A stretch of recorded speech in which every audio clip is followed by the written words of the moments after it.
Buenas noches, mi nombre es Ángel Gómez, estudiante de la asignatura Biología y Conducta.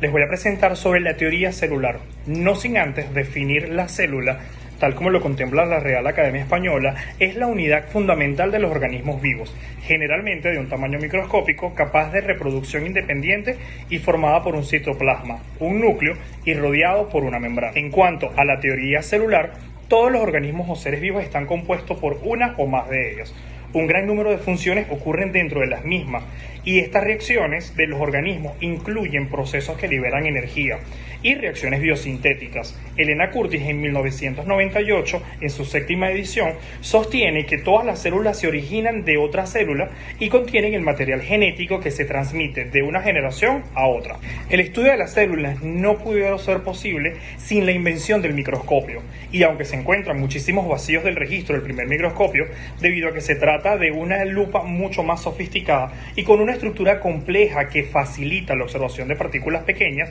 razón por la cual no se puede afirmar con exactitud quién y cuándo inventó el primer microscopio. Según se afirma, científicos como Hawking y Fleming realizaron aportes significativos y de gran relevancia para la ciencia. El primer científico previamente mencionado descubrió las células observando en el microscopio una lámina de corcho, dándose cuenta de que ésta estaba formada por pequeñas cavidades poliédricas que recordaban a las celdillas de un panal de abeja. En cuanto a Fleming, descubrió que al emplear determinados colorantes podía teñir un material en el núcleo celular que no se conocía hasta ese momento. Denominamos cromátidas y comenzó a estudiarlo detenidamente, determinando que éstas sufrían modificaciones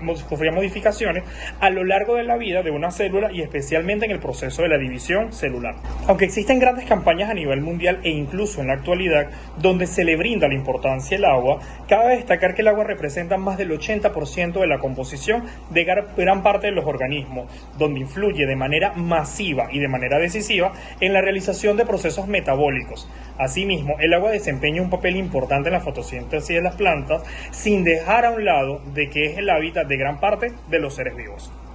En cuanto a los compartimientos líquidos, el cuerpo se puede subdividir en varios fluidos o líquidos dentro de ciertos compartimientos especializados del organismo. Básicamente existen dos tipos de líquidos o comportamiento del cuerpo, en el cual se dividen en dos: el líquido extracelular, LEC, y el líquido intracelular, LIC.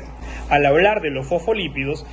cabe resaltar que son lípidos afipáticos que se encuentran en toda la membrana celular, disponiéndose como biocapas lipídicas que pertenecen al grupo de lípidos derivados del glicerol, representando una estructura similar a la de los triglicéridos. Con respecto a los glicolípidos, es una existencia de algunos de los grupos del compuesto que contienen estructura tanto de lípidos como de carbohidratos, y con respecto con aquellos que son solubles en agua, reciben el nombre de liposacáridos y se consideran como derivados de carbohidratos